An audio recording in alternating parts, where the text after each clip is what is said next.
Dear viewers, today we are going to discuss postmodernism. Postmodernism is the name given to the period of literary criticism that developed toward the end of the 20th century. Postmodernism came about as a reaction to the established modernist era, which itself was a reaction to the established tenets of the 19th century and before. What distinguishes postmodernism from modernism is its reaction against the rational, scientific, and historical aspects of the modern age. Postmodernism is concerned with imprecision and unreliability of language and with epistemology, the study of what knowledge is.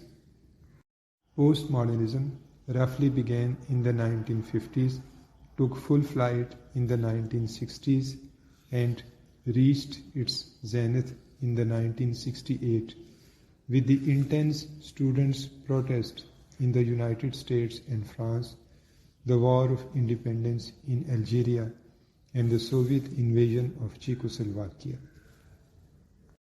The landing of man on the moon in 1969 marks a significant shift in the area of science and technology. At the same time, Derrida presented of grammatology, outlining the principles of deconstruction. In his 1994 address, Václav Havel, the then president of the Czech Republic, said, "The distinguishing features of such transitional periods are a mixing and blending of cultures and a plurality or parallelism of intellectual and spiritual worlds. These are periods when all consistent value systems collapse, when cultures distant in time and space are discovered or rediscovered. They are periods when there is a tendency to quote, to imitate, and to amplify, rather than to state with authority or integrate. New meaning is gradually born from the encounter or the intersection of many different elements." This speech outlines the essence of postmodernism in all its forms: the mixing, the disintegration, and the instability of identities. Representative authors. Donald Barthelme.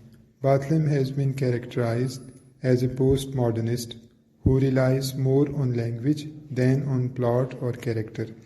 He is well known as a short story writer, novelist, editor, journalist, and teacher. His publications include Come Back, Dr. Caligari, 1964, City Life, 1970, 60 Stories, 1981, and The King, 1990. Jacques Derrida. In 1962, Derrida first outlined the basic ideas that came to be called deconstruction. The publication was a lengthy introduction to his 1962 French translation of German philosopher Edmund Husserl's Origin of Geometry.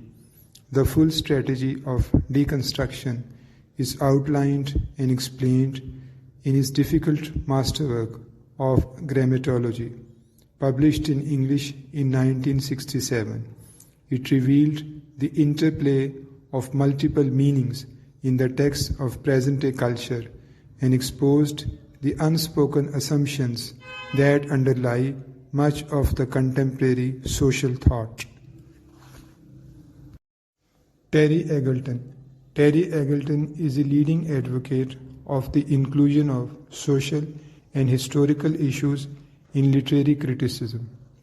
He, along with Frederick Jameson, saw a major shift in the social and economic world as a part of the postmodern paradigm. Michel Foucault. Michel Foucault evolved a method that sought to understand how power structures shaped and changed the boundaries of truth. It is this understanding of the combination of power and knowledge that is his most noteworthy accomplishment. Julia Kristeva. Julia Kristeva bases her work on two components of the linguistic operation, the semiotic, which expresses objective meaning, and the symbolic, the rhythmic and illogical aspects of meaning.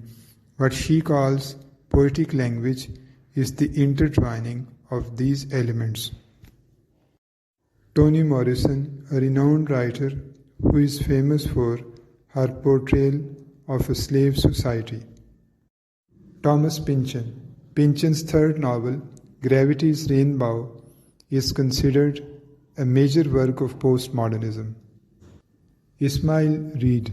Reed's poetry captures the textures of the novels in its combinations of street and academic languages and dialects and slang. Reed includes many references to mythologies and to cultures apart from his own. Kurt Vonnegut Jr. His writing is filled with biting irony and satire. We shall be discussing representative works of postmodernism in the second part of this lecture. Thank you very much.